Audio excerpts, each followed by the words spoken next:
I'd like to add to the complexity somewhat by inviting you to help us to understand the rural scene today, because the peasantry is not a monolith.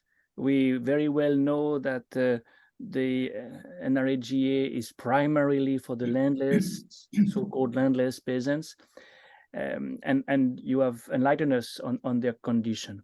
If we now turn to the farmers, given your expertise on rural India, what can we say about their situation? The farmers' movement is over, but the reform of the system has not been relaunched.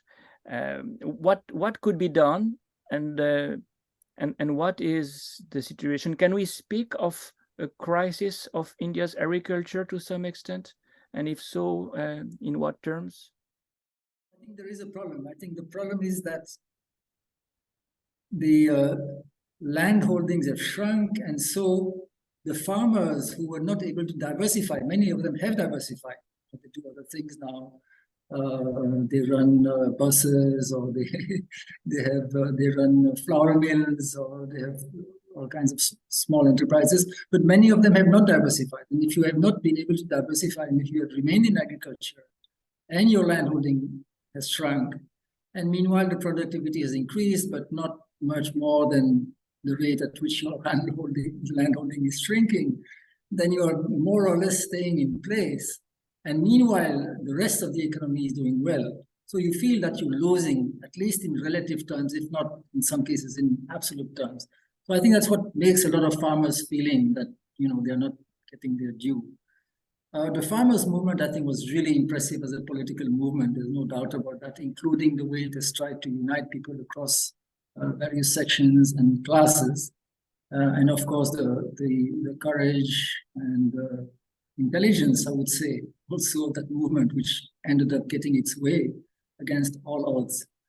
But as you said, I mean, there are different kinds of farmers. I mean, the word farmer has become a bit of an umbrella now for all kinds of people who don't always have the same interests.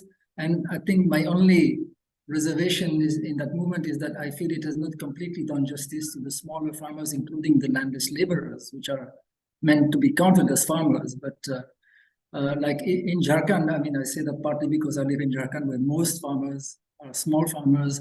They are not surplus farmers, so they don't benefit from these higher MSPs.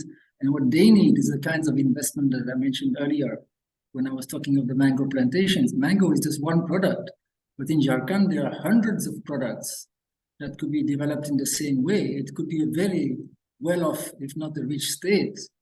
There's fish, there's poultry, there's all kinds of forest products, there's bamboo, there's mahua, honey, you name it, we have it.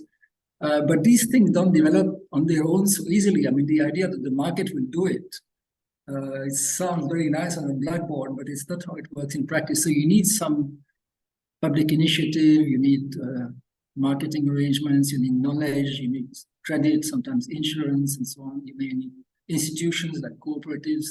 So I think we should put a lot more focus on these small farmers to do justice to them. And I think that there's also a kind of unresolved crisis of a different kind in agriculture. I mean, the production of food grain has grown at 2.5% per year in the last 10 years, twice the rate of population growth. And so now we're producing more than 300 million tons of food grain per year, which is a lot more than what people consume. Now, of course, some people could consume more, but not that many people. I mean, most people, of course, they are undernourished. They have a calorie deficit, but they don't necessarily have a big cereal deficit. So I don't think there's a lot of scope for increasing per capita consumption. So I think not just for the small farmers, even for the other farmers, we have to move away from that focus on cereals and try to make better use of agricultural resources to produce more remunerative and nutritious crops. So that transition, I think, away from a cereal-focused agriculture has to be made. It's easier said than done, but I think this is how I see the crisis.